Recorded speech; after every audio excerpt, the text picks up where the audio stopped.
Cette nouvelle vie dont je vous ai parlé n'était rien d'autre que la rue, cette rue dans laquelle je marchais jour-nuit à la recherche de l'abri. Où je pouvais ne serait-ce dormir et continuer avec l'école car c'était la plus grande chose dont je craignais. Mais rien n'était facile. Durant ces quelques jours passés toute seule avant de rencontrer Lucas, je devais toquer de porte en porte pour demander à manger et à boire car j'en avais vraiment besoin. Par la grâce divine, je parvenais de fois à trouver de bonnes personnes qui me laissaient souffler au moins pour une demi-heure dans leur maison avant de continuer mon chemin. D'autres me rejetaient comme une vulgaire petite traînée qui voulait juste s'infiltrer dans leur famille et leur faire du mal. Cela me gênait mais je les comprenais. Il n'est pas facile d'aider des personnes étrangères surtout dans notre monde où le mal règne sous toutes les formes. J'avais continué ma vie d'enfant des rues toute seule jusqu'à ce qu'une nuit je tombe sur un gamin d'à peu près mon âge selon son gabarit. J'ai encore quelques souvenirs de ce moment. Il était presque minuit et j'étais tellement fatiguée d'avoir parcouru plus d'1 kilomètre à pied sous ce soleil ardent de 13 heures qui ne manquait jamais de dominer la nature. Comme je devais à tous les prix trouver un endroit où dormir, j'avais pris la peine de ranger 5 ou 6 briques sur lesquelles je me suis couchée à attendant que le sommeil me prenne dans une vieille cabane abandonnée non loin du carrefour où je me trouvais. Je ne sais plus quel quartier c'était. Et là, j'avais soudainement entendu, bam, sur mon dos, une main qui m'avait frappé fort. Je m'étais réveillée et j'avais vu un garçon devant moi, ce gamin dont je vous ai parlé. Alors, qu'est-ce qu'une fille de cette envergure fait coucher à même le sol dans un carrefour à cette heure de la nuit? J'avais pris le temps de bien le contempler de la tête jusqu'aux pieds. Il était si jeune, beau et bien coiffé. Sa posture physique, un véritable « fais-moi craquer ». À bien dire les choses, il ne m'avait pas l'air d'être un enfant des rues vu son style vestimentaire et le langage avec lequel il me parlait. On décide de me répondre ou on continue de m'admirer? Et bonsoir, je me repose juste. Te reposer, je ne te comprends pas. En fait, je m'appelle Célia. Je vis dans la rue depuis un bout de temps et comme je n'ai nulle part où aller, je profite quelques rares fois des endroits comme celui-ci pour dormir. Moi c'est Lucas, viens, je vais t'amener dans un endroit plus convivial. C'était Lucas, mon ami avec qui j'ai cheminé dans la rue pendant plus d'1 an. Il m'avait amené dans un endroit, toujours dans une vieille maison abandonnée mais beaucoup plus sécurisée. C'est vrai que c'est pas trop différent de l'autre mais c'est plus sécurisé. Je vois, c'est où ici? C'est Balmayo, un quartier de Yaoundé. Waouh, j'ai pu marcher jusqu'ici à pied. Mais pourquoi tu m'amènes dans cette maison? C'est ici que je vis. Pardon. C'est ici que je vis. Ça fait un bon bout de temps que j'ai aménagé là. À l'intérieur, il y a mes vêtements et mes affaires de l'école. Dans cette maison abandonnée? Oui, je suis un enfant de la rue comme toi. J'ai beaucoup marché à la recherche d'un abri jusqu'au trouver cet endroit. Je ne sais pas à qui il appartient mais je vis là depuis sans que personne ne vienne me demander de libérer. Âgé de 16 ans, je me bats tout seul dans la rue comme tu me vois là pour prendre soin de moi. Mes parents sont morts quand j'avais 5 ans dans un accident de voiture. J'ai quitté le village où j'étais pour rejoindre Yaoundé où je devais vivre avec mon oncle et sa femme. Malheureusement, la vie n'a pas été rose pour moi. Celle-ci m'a foutu à la porte et m'a demandé de ne plus jamais remettre les pieds chez elle. C'est triste ce qui t'est arrivé. Mais réel pourtant. Ça fait 1 an que j'ai arrêté les classes après mon brevet mais je ne cesse de réviser car j'aime l'école. Mon plus grand souhait c'est d'y retourner, raison pour laquelle je fais ce petit travail de cireur pour gagner un peu d'argent et m'inscrire au collège. Honnêtement, je suis touchée par ton histoire.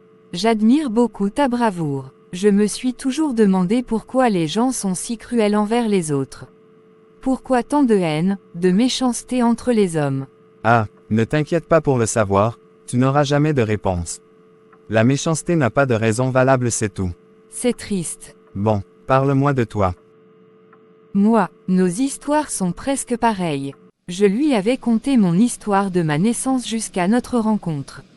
Il était triste pour moi et avait promis rester à mes côtés jusqu'à ce que je trouve mon bonheur. Il était donc devenu mon compagnon, mon ami de tous les jours. Comme il venait d'avoir le brevet comme moi, on révisait ensemble avec ses fournitures dans cette vieille maison. On y vivait et faisait tout. Avec le peu d'argent qu'il avait gagné grâce à son boulot de cireur. Il m'avait acheté quelques vêtements pour que je puisse me mettre sur le corps puisque que j'en avais le même depuis plus d'1 mois. Nous avions donc continué la rue ensemble. Il cirait les chaussures et je nettoyais les ongles. Avec l'argent qu'on gagnait, on épargnait pour nous inscrire à l'école. Ce même argent nous permettait de se nourrir et de prendre soin de nous bien qu'on vivait dans cette vieille maison inachevée. Un soir donc, nous nous étions séparés. Il avait pris un secteur où il devait proposer aux passants de cirer leurs chaussures en contrepartie d'une pièce de 100 francs et moi j'avais pris un autre toujours de la même ville. Il était presque 18 heures si je ne me trompe pas. Je m'étais couché dans un carrefour pour souffler pendant quelques minutes avant de continuer mon chemin. Un monsieur m'avait tapoté en clamant à voix basse. « Demoiselle, demoiselle. » Bonsoir monsieur, que me voulez-vous? Waouh, une si belle créature, elle me sera certainement utile. Me semble-t-il qu'il s'était dit ceci de façon discrète sans que je ne l'écoute. Il avait passé plus d'une minute à me contempler avant de sursauter quand je lui avais demandé pour la deuxième fois ce qu'il me voulait. « Bonsoir fillette, moi c'est monsieur Marco, désolé si je te dérange. Juste que j'étais inquiet de te voir couché là à une heure pareille quand je pâchais. Que y fais-tu? » Excusez-moi monsieur, je ne pense pas que cela vous concerne. Voyons, ne sois pas si dur avec moi. Je veux juste t'aider. Bon, que voulez-vous savoir? Ce qu'une jolie petite fille comme toi fait dans la rue à une pareille heure. Je suis orpheline de mère. Je n'ai nulle part où aller. Je vis dans la rue depuis quelque temps. Je crois que c'est bon nom. Maintenant, laissez-moi partir. J'ai du boulot. Attends, je peux t'aider. Quelque temps après, nous étions chez lui. C'est ici que je vis. Cette grande maison est à moi. Vous n'avez pas d'enfant. Non, je ne suis pas marié. Et pourquoi? C'est une longue histoire. J'aurai le temps de te la raconter. La douche est juste à ta droite. Prends un bon bain et rejoins-moi au salon. En attendant, je te concocte un petit truc à manger. Il était tellement attentionné et gentil envers moi. Je me demandais bien s'il n'avait pas quelque chose derrière la tête.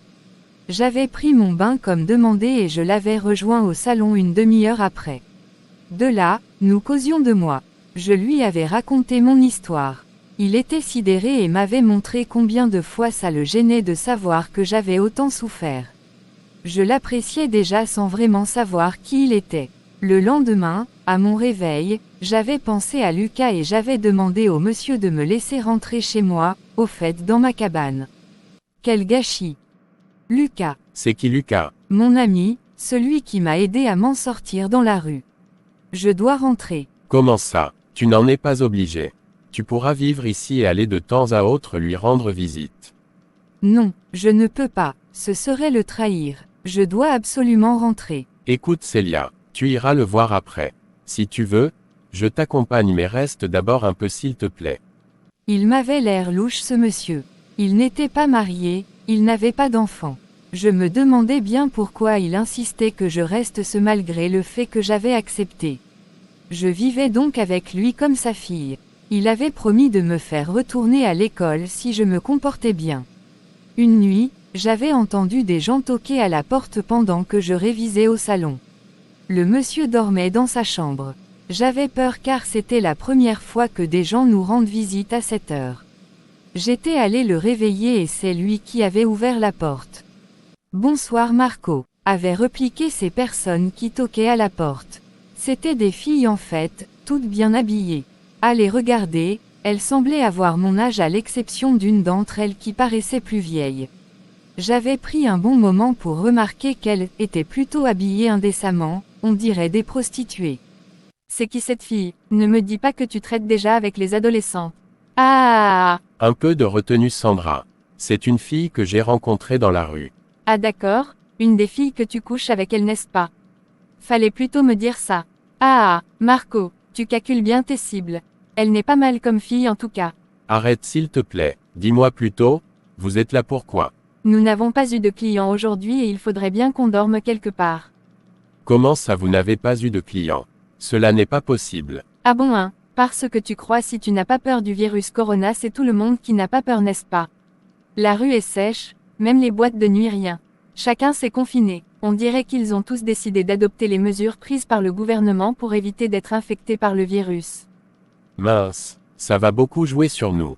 Bon, montez vous coucher. Sûrement que demain on aura des clients. Espérons. C'était bel et bien des prostituées comme je m'en doutais. Le monsieur en fait était propriétaire d'un réseau de prostitution qui contenait plus d'une centaine de filles réparties dans toutes les villes du pays. Je m'étais sérieusement fâché contre lui et j'avais décidé de partir très tôt le lendemain juste après le départ des filles. Attends, ne t'en va pas s'il te plaît. La prostitution n'est pas si mauvaise comme tu le penses. Quoi, vendre son corps pour de l'argent? Ça, jamais, même si je meurs de faim. Regarde cette maison, regarde comment je vis, tout heureux. Tu penses que c'est avec quel argent que je m'offre tout ça? C'est mon pourcentage dans ce que ces filles gagnent par jour. C'est votre problème là-bas monsieur. Moi je m'en vais, écoute Célia.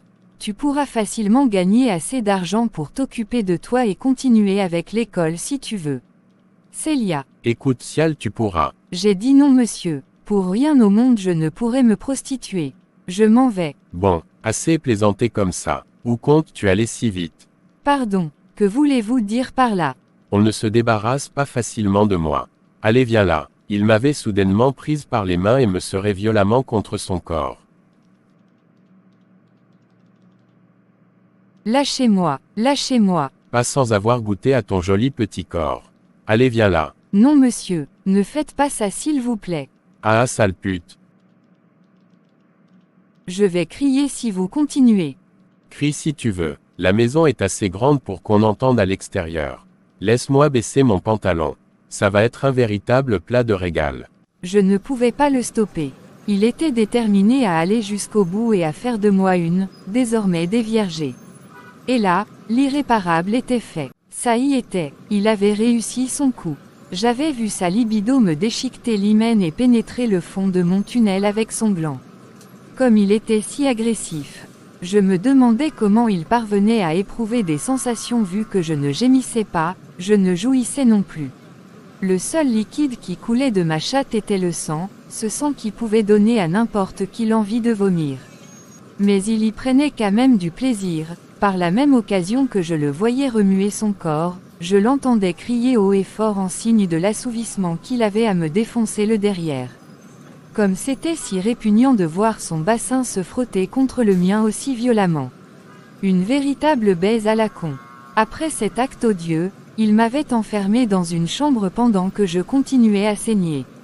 J'y étais resté pendant des heures à attendant le coucher du soleil puisque nous étions encore le matin à cette heure-là. Et là, je fus jeté à la porte comme une vulgaire petite traînée qui n'avait plus la moindre valeur. J'avais vu me corps souillé, j'avais vu ma dignité prise. Je m'en voulais énormément non seulement d'avoir naïvement suivi ce monsieur qui m'avait violé mais aussi d'avoir été ingrate envers Lucas. Je réalise à quel point tout cela n'allait pas arriver si j'avais réfléchi 2 fois avant de prendre la décision de vivre avec cet homme que je ne connaissais pas, que je n'avais jamais vu auparavant. Au moins, ça m'a appris une leçon, ne jamais se fier à l'apparence et toujours être reconnaissant envers celui qui nous a tendu la main. Je n'allais pas rester là, plaqué devant sa maison toute saignante. Il fallait bien, malgré la faiblesse qui régnait en moi, que je trouve un hôpital où me soigner vu que je risquais de mourir si je continuais de supporter la douleur que je ressentais. J'avais donc rampé à 4 pattes jusqu'à ce que j'eusse la force de me tenir debout et marcher jusqu'à l'hôpital qui se trouvait juste à côté de la maison sous le regard des gens qui me voyaient croupir sans me venir en aide. Oh mon Dieu, regardez cette fille, elle a l'air mourante. J'étais enfin arrivé à destination, l'hôpital dans lequel j'avais été prise soin. Un infirmier parmi ceux qui étaient assis à la véranda du dit hôpital m'avait aperçu de loin et avait crié en alerte pour que les autres viennent me porter. Je n'avais pas fait plus d'un pas une fois que mes pieds avaient franchi le seuil du portail avant de m'écrouler subitement par terre. Vite, amenons-la aux urgences, mais elle saigne. Criait-il. J'avais immédiatement été transféré en salle d'urgence où j'avais été examiné par un médecin de là. Je n'avais plus aucun souffle pour dire quoi que ce soit ou donner des explications sur ce qui m'était arrivé. Ils avaient constaté par eux-mêmes que j'avais été victime d'un viol qui a failli provoquer une destruction de mon utérus, tellement il me cognait si fort. Après mes soins, j'avais été ramené dans la salle d'accueil où j'avais eu une conversation en tête-à-tête avec le médecin qui s'était occupé de moi. Je suis vraiment désolé pour ce qui t'est arrivé, ma fille.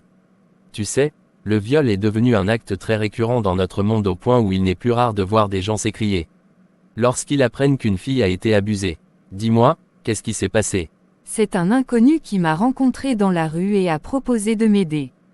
Tellement naïve, j'ai accepté d'aller avec lui chez lui sans savoir qu'il gérait un réseau de prostitution auquel il voulait que j'intègre. Suite au fait que j'ai refusé sa proposition et décidé de m'en aller, il m'a pris par la force et m'a serré fort contre lui avant de réussir à faire rentrer ce gros machin dans mon intimité. J'ai tellement mal de savoir que j'ai perdu ma virginité. Sois forte ma fille, je sais que c'est difficile mais l'important n'est pas de se lamenter. Tu as peut-être perdu ta virginité mais tu as retenu une très grande leçon. Ne jamais s'abandonner à un inconnu aussi naïvement comme tu l'as fait. Je le regrette sincèrement. Sèche tes larmes, viens avec moi, il faut que tu manges quelque chose. Il m'avait amené dans un restaurant de la place et m'avait fait manger et boire à satiété.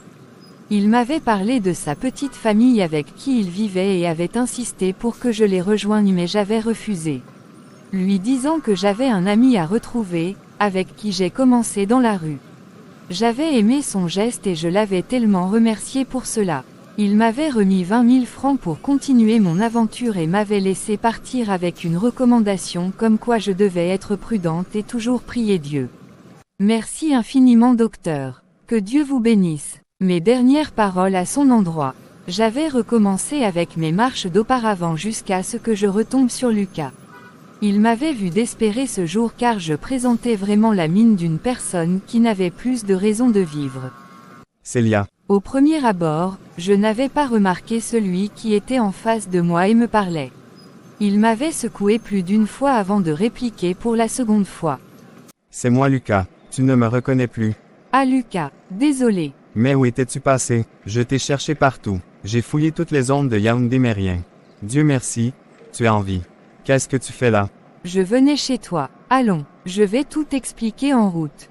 Mais tu m'as foutu une de ces trouilles-là. Je suis mort d'inquiétude depuis ta disparition. Où étais-tu passé? C'est une longue histoire. Tout ce que je veux c'est que tu me pardonnes. Je lui avais conté ce qui s'était passé et par compassion, il avait juste fait coucher ma tête sur son épaule en me demandant de cesser de pleurer. Je m'en voulais énormément de l'avoir trahi et je n'avais qu'une seule envie, qu'il me chasse de chez lui pour me faire payer mon ingratitude mais il avait un si grand cœur pour accepter une pareille chose. Il m'avait juste dit qu'il avait mal de savoir que j'avais été violée et m'avait pardonné pour le fait que je l'avais laissé tomber. En signe de manifestation de la joie qui m'animait. Je lui avais juré de ne plus jamais recommencer et par ricochet promettre que je n'allais plus jamais me séparer de lui. On continuait donc à vivre notre vie habituelle toujours au même rythme économique.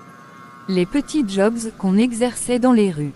Avec les 20 000 francs que m'avait remis le docteur, on avait lancé un petit commerce juste devant la vieille cabane abandonnée dans laquelle on vivait. Comme marchandise, les fruits qu'on achetait en gros pour revendre et gagner plus. Je pensais à mamie et à maman chaque fois qu'un client venait et clamait. Emballe-moi 2 fruits s'il te plaît. Je suis pressée. Je revoyais les images de maman qui se précipitait pour servir le client pendant que mamie nettoyait les fruits qui n'étaient pas encore exposés. Je pleurais chaque fois que j'y pensais et seul Lucas était pour me consoler. C'était la même chose avec nous, je servais les clients pendant qu'ils nettoyaient les fruits. Un jour, alors que le marché était vraiment pénible, même pas une vente de 2000 francs depuis plus d'une demi-journée. Un homme dans une magnifique voiture s'était approché vers nous en demandant qu'on lui apportait quelques fruits. Je m'étais précipité à le faire sans même savoir pour combien il voulait. Il t'a dit pour combien il veut? Non, mais j'ai emballé pour 500. D'accord, cours les lui donner. Il a l'air pressé. Ok, j'étais allé vers le monsieur et je lui avais dit. Ça fait 500 francs monsieur. Il ne m'avait pas directement répondu. Je l'avais vu me regarder avec une attention particulière qui me poussait à demander pourquoi il le faisait. En même temps, je ressentais une certaine sensation en moi comme si lui et moi on avait quelque chose de commun. Je ne m'y étais pas intéressé. Seul mon gain m'importait. Monsieur, ça fait 500 francs s'il vous plaît. Ah, désolé, tenez. Avait-il répondu avec une certaine humilité. J'avais récupéré l'argent et j'étais rentré m'asseoir sur ma place et continuer mon marché. Mais le monsieur n'avait pas bougé depuis mon retour. Il était resté dans sa voiture présentant une mine pensive. À travers les vitres de sa voiture, je voyais sa tête posée sur le volant de manière à éprouver son gêne. Par rapport à quoi, je ne savais pas, mais j'avais en tête que quelque chose le préoccupait. Un instant après, il était sorti de sa voiture et nous avait approchés, Lucas et moi. Bonsoir les enfants. Bonsoir monsieur. N'ayez pas peur, je ne vous veux pas du mal. Comment vous allez? Bien monsieur, merci. Pouvons-nous faire quelque chose pour vous? Pas vraiment. En fait, je suis juste touché par votre courage. Aujourd'hui, il est difficile de voir des enfants de la rue se battre comme vous le faites. La majorité sur le parti se jette dans la délinquance, le banditisme, la prostitution. On ne vous a jamais dit qu'on était des enfants de la rue.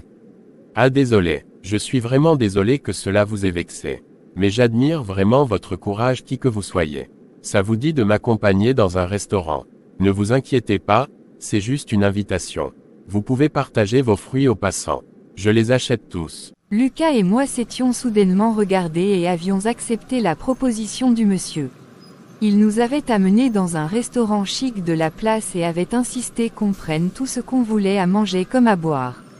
C'était surprenant venant d'une personne étrangère, mais on ne craignait rien, moi surtout vu que j'étais avec Lucas. Je me disais que j'étais plus en sécurité. Il avait demandé à savoir plus sur nous et Lucas avait commencé par lui conter son histoire. Au moment où je racontais la mienne, tous avaient l'air concentrés, les yeux rivés vers moi, même Lucas qui savait déjà tout me concernant. Je m'appelle Célia, le nom que m'avait donné ma mère avant de rendre l'âme quelques années après m'avoir mis au monde. Anaëlle comme elle s'appelait. J'avais tellement mal de la voir partir si jeune, mais je devais m'habituer à vivre avec ma grand-mère qui voyait ses forces la quitter de jour en jour. J'ai grandi à Djambe où j'ai obtenu mon certificat avant de monter sur Yaoundé avec mon oncle qui était venu me chercher pour que je vive avec lui et sa petite famille. Je n'ai jamais connu mon père vu qu'il avait quitté le pays pour la France avant même que je ne sois née. Ma mère m'avait juste dit qu'il s'appelle Arthur, le fils du maire de la localité d'où je viens. Je n'avais même pas encore fini de parler mais je voyais le monsieur envahi de chair de poule. Il montrait qu'il était bien touché. Parce qu'il entendait sortir de ma bouche comme s'il se reconnaissait à travers mon histoire. Je dirais même qu'il pleurait vu qu'il avait la tête baissée et quelques gouttes de larmes sortaient de ses yeux. Je me demandais bien pourquoi. En quittant le village pour la ville, je savais que j'allais bien être traité vu que je devais habiter avec mon oncle. Mais les réalités y vécues m'ont fait comprendre le contraire. Sa femme et ses enfants m'ont fait vivre un véritable calvaire jusqu'à ce qu'un jour elle décide de me jeter à la porte. N'ayant nulle part où aller, je m'étais abandonnée à la rue. J'avais commencé à marcher de quartier en quartier pour trouver un abri. Et comme par merveille, j'ai rencontré Lucas, mon ami que voici. Avec lui, j'ai commencé une nouvelle vie. Mais j'ai été tentée quelque temps après par le diable qui en fait en sorte que je sois violée. J'ai été abusée par ce monsieur qui a fait semblant de vouloir m'aider et mon plus grand souhait est qu'il paye amèrement pour son horrible crime. Oui, je perçois son acte comme un crime. J'ai toujours voulu être une personne intègre de ce pays mais visiblement j'ai pas la chance. Actuellement je n'ai personne si ce n'est Lucas et mamie qui vit toute seule au village. Je ne sais pour quelle raison mon oncle m'a abandonnée mais je suis mal à cause de lui. Je prie le Seigneur de me faire rencontrer mon père un jour ne serait-ce avant ma mort car j'ai 2 ou 3 mots à lui dire avant que je ne parte. Mon Dieu. Monsieur, pourquoi vous pleurez? Désolé si mon histoire vous touche à ce point, mon intention n'était pas de blesser votre sensibilité. Je suis vraiment désolé, monsieur. Je suis ton père. Une déclaration de sa part qui avait fait battre mon cœur plus d'une fois en un rythme 10 plus accéléré que celui d'habitude. J'avais cru qu'il hallucinait. Je me demandais comment cela était-il possible.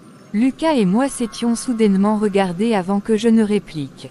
Pardon, vous dites. Je suis Arthur, ton père. Pardonne-moi ma fille. Comment ça? Ça fait 2 jours que je suis arrivé au Cameroun et je séjourne actuellement dans un hôtel de la place. Je suis le fils du maire dont tu parles. Celui qui a quitté le pays sans dire au revoir à ta mère. Je n'ai jamais pensé que tu endurerais ces souffrances puisqu'avant mon départ, J'avais pris toutes les dispositions pour que tu sois connu par ma famille. Je savais bien que ta mère était enceinte mais je n'avais pas eu l'occasion de lui dire au revoir avant de partir. Néanmoins, j'avais parlé d'elle à ma daronne et je lui avais demandé de prendre soin d'elle si jamais elle venait lui dire qu'elle était enceinte de moi. Maman, j'ai quelque chose à t'avouer. Vas-y mon fils, je t'écoute. S'il te plaît, ne m'en veux pas. Pendant tout ce temps que papa et toi croyiez que j'étais un enfant sain, j'entretenais une relation amoureuse avec une jeune fille du quartier. Bon, nous étions au lycée ensemble. Comme je voyage demain pour la France, je sais qu'elle va sûrement se dire que je l'ai abandonnée. Les enfants d'aujourd'hui, on vous envoie à l'école pour fréquenter, vous partez faire autre chose. De toutes les façons, si ce n'était que des amourettes de pacotille, c'est pas grave. Elle va sans doute se taper un autre garçon. Pour l'instant, c'est ton voyage qui est important. C'est vrai maman, mais le problème est que je l'aime. En plus, elle est enceinte de moi. Quoi? Tu viens de dire quoi là? Elle est enceinte de moi maman. Tu dois être cinglé. Sérieusement. C'est une vérité maman, s'il te plaît, ne la rejette pas si jamais elle vient te rencontrer. C'est la fille que j'aimerais épouser. S'il te plaît maman. Il est vraiment sérieux hein. Et si ton père apprend un tel truc? Comment il le saura si tout se passe en toute discrétion? On pourra lui dire dès mon retour que je l'avais enceinté avant de quitter. Il ne pourrait plus se mettre en colère puisque je serais déjà grand. C'était la veille du jour qui précédait celui où j'allais voyager. J'avais supplié ma mère du mieux que je pouvais pour qu'elle s'occupe d'Anaël et toi une fois que tu serais né. Seulement, j'étais écœuré à chaque fois que je l'appelais et qu'elle me disait que ta mère n'était jamais venue la voir. Croisillon. Allô maman, comment vous allez? Bien mon fils et toi-même. Moi ça va maman. D'accord mon fils et l'école? La santé. Tout va bien maman, j'espère que tu prends bien soin de ta belle-fille et de ta petite-fille. De quoi parles-tu? Comment ça de quoi je parle? Tu as oublié, ma petite amie dont je t'ai dit qu'elle était enceinte. Ah, écoute mon fils, elle n'est jamais venue me voir. Donc, je ne sais pas trop. Comment ça maman, et tu n'as jamais cherché à la rencontrer? Tu me passes à un interrogatoire maintenant. Désolé maman, s'il te plaît, j'aimerais que tu ailles la voir.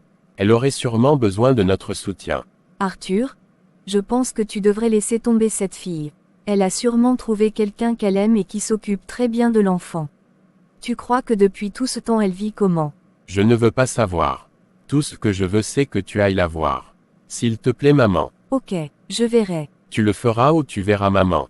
Je le ferai. Merci maman. Je savais qu'elle avait rencontré ta mère comme convenu. Je savais qu'en revenant au pays, je verrais ma fille grande, bien entretenue. Je t'ai ramené plein de cadeaux pour combler tout ce vide qui s'est sûrement créé vu que j'étais absent pendant tout ce temps. Pardonne-moi ma fille. J'ai dû souffrir de ton absence non seulement, mais il fallait aussi que je sois forte pour combler le vide que m'a laissé maman. Paix à son à accent circonflexe me point bébé. Anaël est morte. Oui, dans un incendie qui ne lui avait même pas laissé le temps de sortir de la maison avant de tout brûler, elle y compris. Mon Dieu, pourquoi elle? J'étais triste de le voir pleurer en même temps qu'il me donnait du dégoût car s'il n'avait pas voyagé pour la France, les choses n'allaient pas arriver là. Mais je me disais par la même occasion qu'il n'était pas nécessaire de me faire ses idées puisqu'il avait fait de son mieux pour familiariser ma mère à la sienne mais le destin en avait voulu autrement.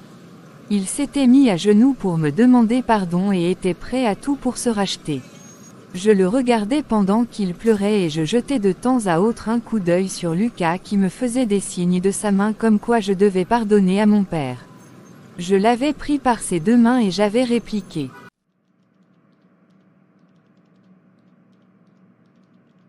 Sèche tes larmes papa, je t'ai retrouvé, c'est le plus important. Je te pardonne pour tout le tort causé. En même temps, je l'avais aidé à se relever et je l'avais serré fort contre moi. Je ressentais cette sensation, cette émotion, cet amour aussi fort que tous les autres sentiments. Me frappait le cœur pendant que je l'embrassais. La chair de ma chair, le sang de mon sang, une relation père et fille, assurément, il y a rien de plus alléchant. Il avait voulu qu'on se rende immédiatement au village puisque ses parents l'attendaient déjà mais j'avais demandé à ce qu'il m'accompagne chez mon oncle d'abord. J'avais 2 mots à leur dire, sa femme et lui. Lucas nous avait suivis et nous arrivions là-bas quand ce dernier était assis au salon avec Charlotte. Les enfants, aux répétitions sûrement. J'avais toqué à la porte et Charlotte était venue ouvrir. Petite vermine, qu'est-ce que tu es revenue faire là? Bonsoir madame. Elle n'avait pas encore remarqué que j'étais accompagnée de Lucas et mon père qui venait de la saluer. Bonsoir, que voulez-vous? Je suis Arthur Sen, le père de Célia. Nous désirons rencontrer votre mari. Désolé mais il se repose. Il n'aime pas quand on le dérange. Pourtant nous le voyons assis au salon. Vous nous prenez pour des idiots ou quoi? Laissez-nous entrer s'il vous plaît. Nous étions donc entrés et mon oncle était là pour regarder la télé. Il n'avait pas bougé d'un centime même après nous avoir vus. J'avais une certaine impression, un sixième sens qui me disait que quelque chose clochait. Oncle, tu m'as abandonné. Tu as laissé ta femme me maltraiter. Je sais que tu as un bon cœur et que le voyage n'était pas volontaire mais je m'attendais à ce que tu me cherches à ton retour. Tu ne l'as pas fait. Tu es resté tranquille, carrément, sans te soucier ou te demander où je suis. Pourquoi cela mon oncle? Pourquoi? Il ne me répondait toujours pas. Il me regardait juste. Il avait demandé à Charlotte qui nous étions, mon père, Lucas et moi et ce qu'on était venu faire chez lui. On dirait qu'il ne me reconnaissait plus. On dirait qu'il n'avait plus aucune idée de qui j'étais. Oh mon Dieu, quel sacrilège! Je m'étais soudainement retourné vers Charlotte. J'avais utilisé mes mains pour la secouer de ma grande force en lui demandant. Qu'as-tu fait de mon oncle? Je veux savoir pourquoi il ne me répond pas. Pourquoi il ne me reconnaît pas? Vas-tu parler bon sens? Qu'as-tu fait à mon oncle, sorcière de ton espèce? Un peu de retenue Célia. C'est quand même ton aîné. Tu as peut-être raison papa mais tu n'as aucune idée de ce que m'a fait vivre cette femme. Un véritable calvaire. Écoutez-moi très bien madame, il est bientôt pour vous de tout avouer avant que les choses ne prennent une autre tournure car on voit bien là que votre mari est victime d'un envoûtement. Ce qui pourra vous faire bénéficier d'une peine de prison. Alors décidez-vous, vous parlez ou j'appelle? C'est bon je parle. Mon père n'avait pas fini de tenir ses propos et Charlotte s'était décidée de parler. Certainement qu'elle craignait qu'il appelle la police comme voulant mentionner dans sa dernière prise de parole. À l'instant où elle s'était mise à genoux, papa et moi s'étions regardés et j'avais jeté un coup d'œil sur Lucas qui avait aussi hâte que Charlotte parle. Nous étions donc tous suspendus à ses lèvres. Pardonne-moi Célia pour tout le mal que je t'ai fait. Elle m'avait arrêté par les mains et avait déposé sa tête sur mon devant. Quelques jours après t'avoir mis à la porte, ton oncle m'a appelé pour me dire qu'il revenait de son voyage. Allô bébé, comment tu vas? Je vais bien chérie et toi? Ça va, j'espère que les enfants vont bien. Célia, ça va. Elles vont toutes bien. Seulement, tu leur manques. Elles me manquent aussi. Dis-leur que je serai de retour dans 2 jours et que je leur ramènerai des cadeaux. D'accord chérie. Prends soin de toi s'il te plaît. Bye. Je savais qu'il allait me tuer s'il rentrait et ne te trouvait pas. Je me demandais bien ce que j'allais lui donner comme raison. Comme j'avais réfléchi en vain, j'étais donc allé chez une amie qui m'a proposé la satanique idée de l'envoûter. Et tu comptes faire maintenant comment vu qu'il rentre demain? Aucune idée. C'est justement pour ça que je suis venue te voir. S'il te plaît aide-moi à trouver une solution sinon il me mettra à la porte. Je dirai que j'ai mis sa nièce où. Je suis finie. Bon, c'est pas si grave que ça. J'ai une idée. Je t'écoute. Je connais un marabout très efficace en charme. Il pourra te donner un remède qui fera en sorte que ton mari oublie la petite Célia et n'ait Dieu que pour toi. Il acceptera tout ce que tu lui demanderas et ignorera les dires des autres. Pardon ma copine allons. On n'a plus de temps à perdre. Nous sommes donc allés car je n'avais vraiment pas le choix. Le même marabout dont elle m'avait parlé m'avait remis une potion que je devais ajouter dans le repas de ton oncle. Pour qu'il t'oublie complètement. Le lendemain, il est rentré. La première des choses qu'il a fait c'est te demander car les autres lui ont souhaité la bienvenue sans toi. Mais où est votre sœur? Pourquoi n'est-elle pas venue me saluer? Les filles m'avaient soudainement regardé mais j'avais réussi à les faire taire en leur faisant signe d'un clin d'œil. Elle est allée aux répétitions. C'est son jour aujourd'hui. L'excuse que je lui ai donnée pour ne pas éveiller ses soupçons. Ensuite nous sommes passés à table. Le moment pendant lequel j'ai profité pour mettre la potion comme me l'a demandé le marabout. Le produit a bien eu effet sur lui, on dirait car depuis ce jour il ne t'a plus jamais demandé, il n'a plus jamais cherché à savoir où tu es et ce que tu fais. Honnêtement, Il ne te reconnaît plus. Pourquoi tant de méchanceté? Je suis vraiment désolée. Pardonne-moi. C'est très cruel de votre part, maltraiter l'enfant des autres alors que vous aussi avez des enfants. La seule question qui me taraude l'esprit est celle de savoir si vous vous êtes un jour demandé s'il arrive que demain vous ne soyez plus de ce monde, comment vivront vos enfants? Comment seront-ils traités? Tous avaient de la peine pour moi, surtout Lucas qui n'avait pu s'empêcher de verser des larmes. Mon père avait par la suite répliqué. Comment faire pour annuler le sort maintenant? Je suis allé avec une photo de lui que le marabout a pris le soin d'attacher avec une corde. Selon ce qu'il m'a dit, je dois détacher la corde pour le désenvoûter. Mon Dieu, et où se trouve la photo? Dans notre chambre, en bas du lit.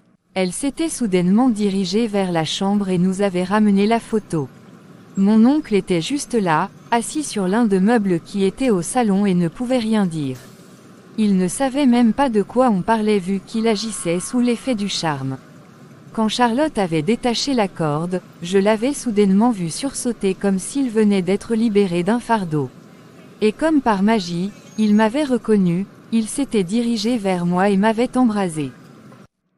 Oui mon oncle. Mais où étais-tu passé? Tu m'as tellement manqué. C'est une longue histoire, oncle. Tantine Charlotte aura le temps de tout expliquer. Viens là, viens m'embrasser.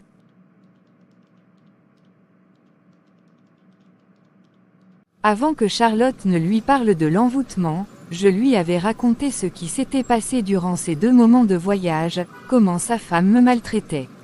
Je lui avais aussi raconté mon aventure dans la rue et le fait qu'on avait abusé de moi l'avait tellement sidéré. Il se sentait coupable du fait de n'avoir pas été là pour moi. À l'immédiat, il ressentait l'envie de mettre Charlotte à la porte mais je l'avais supplié de ne pas le faire. S'il y a un conseil que j'avais retenu de ma mère, c'est celui où elle me disait de ne pas rendre le mal par le mal car chacun de nous est appelé à commettre des erreurs. En plus, si mon Dieu que je prie sans cesse a pu pardonner aux personnes qui l'ont trahi, combien de fois moi, son humble servante.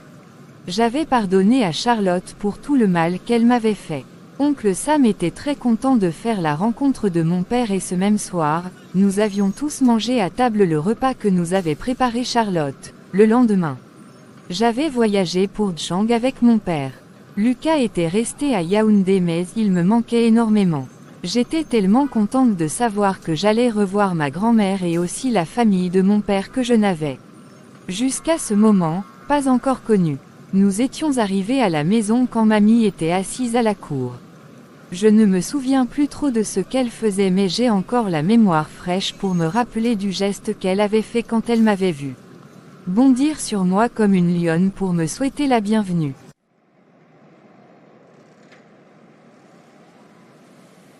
Ma petite fille chérie, tu es venue me rendre visite. Oui mamie, je suis là. Comment tu? Je vais bien ma fille, seulement ma maladie que tu connais là. Ça me dérange. Asia grand-mère.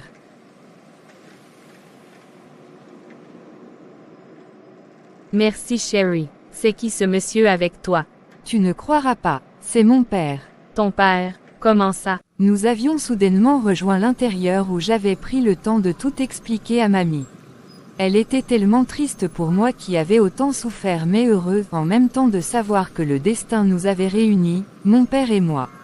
Celui-ci était allé devant la tombe de ma mère pour lui faire des adieux. Un moment qui m'avait fait craquer, voir mon père s'excuse devant ma mère. Ma Anaël d'amour, comme j'aimais t'appeler quand nous étions encore au lycée. Je suis vraiment désolé pour tout ce qui est arrivé, ta mort et la souffrance de notre fille. Où que tu sois actuellement, je veux que tu me pardonnes, je veux que tu saches que rien n'a été de ma faute, même pas le fait que tu as été ignoré par ma famille. Je veux que tu saches que je ne t'ai jamais oublié et que je comptais te prendre pour épouser dès mon retour de la France. Tu me manques tellement et j'en veux au destin de t'avoir fait partir si tôt. Repose en paix mon amour. Nous étions par la suite allés chez mon père où j'avais été accueilli avec hospitalité de la part de sa mère et de sa sœur qui autrefois avaient chassé ma mère comme une vulgaire lorsqu'elle était venue leur lire qu'elle était enceinte. Je suis vraiment désolé frérot, pardonne-moi. Je me souviens que la mère de cette fille était venue à la maison pour rencontrer maman et lui dire qu'elle était enceinte de toi. Mais je ne l'avais pas cru. Je l'avais mise à la porte et je lui avais demandé de ne plus jamais remettre ses pieds à la maison. Pardonne-moi s'il te plaît. Il n'est pas nécessaire de demander pardon, Sarah. Le fait a déjà été fait. Le plus important c'est le fait que j'ai retrouvé ma fille. Et je suis content de vous voir tous l'accueillir comme une nièce, petite fille et fille. Merci maman, merci papa. De rien mon fils. Pardonne-nous aussi. Avaient répliqué mamie et papy, les parents de mon père. Comme une grande fête avait été organisée pour son retour au pays, j'avais été la fille d'honneur.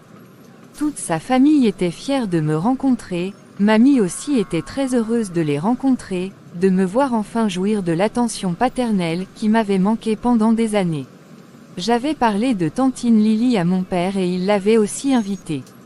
Il lui avait remis une forte somme d'argent pour la récompenser sa générosité, le fait d'avoir pris soin de moi comme sa propre fille. Quelque temps après, j'étais remontée sur Yaoundé, plus pour vivre chez qui que ce soit mais pour prendre mon vol pour la France. J'avais débarqué où Lucas vivait et je lui avais fait une surprise. Tiens, mets ça et suis-moi. C'était des vêtements emballés dans un sac. Tu es revenu ici quand? Et où est ton père? Je t'ai demandé de ne pas poser de questions. Dis-moi au moins où on va non. À l'aéroport car nous allons prendre le vol pour la France.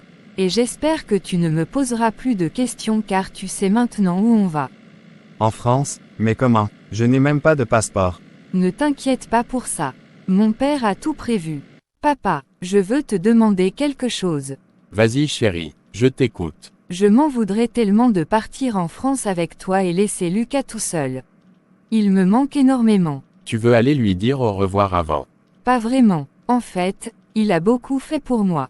C'est lui qui m'a aidé dans la rue et m'a fait garder le moral haut. C'est grâce à lui que j'ai pu être forte et j'aimerais trouver un moyen de le remercier.